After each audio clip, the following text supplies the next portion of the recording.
De janvier 2004 à janvier 2024, cela fait exactement 20 ans que notre université a été ouverte avec pour mission principale la formation des talents, la recherche scientifique et les services à la communauté.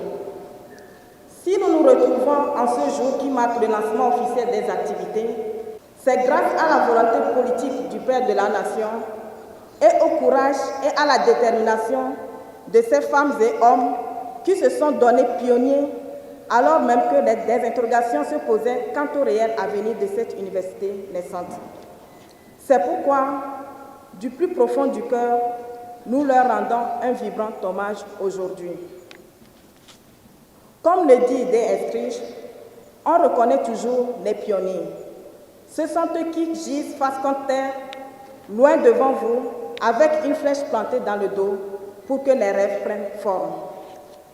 Oui, de 2004 à 2024, l'Université de Kara, sous la guidance de ses éminents présidents, a réussi à se positionner comme un pôle de formation d'excellence et compte à ce jour 5 facultés, 2 instituts et une école doctorale pluridisciplinaire. Avec plus de 22 000 étudiants, l'Université de Kara entend impacter davantage le paysage socio-économique et culturel de notre pays au cours des prochaines années. En dépit des avancées notables enregistrées, beaucoup de défis subsistent. Les besoins en enseignants permanents, la faible capacité d'accueil de l'institution, aussi bien pour les logements universitaires que pour les places assises dans les salles et amphithéâtres.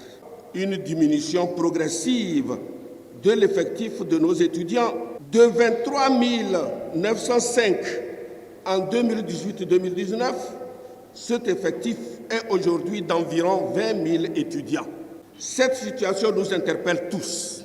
Nous devons alors interroger nos méthodes pédagogiques, les contenus de nos enseignements, la pertinence de nos offres de formation, l'orientation et l'accueil que nous réservons à nos étudiants et surtout leur adhésion aux cours en ligne instaurés depuis l'avènement de la pandémie Covid-19.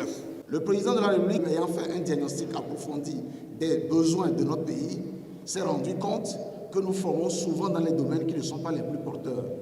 C'est pour cela qu'au cours de la feuille de route 2020, le chef de l'État a inscrit formellement la mise en œuvre de programmes prioritaires et aussi la révision de la qualité de l'enseignement dans le supérieur.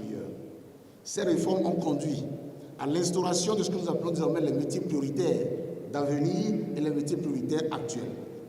Il s'agit pour nous d'identifier les domaines de demain, les domaines où le temps d'exposition au chômage est le plus court, d'identifier les domaines où les récipiendaires, une fois sortis de nos institutions, puissent rapidement et valablement trouver du travail et s'insérer.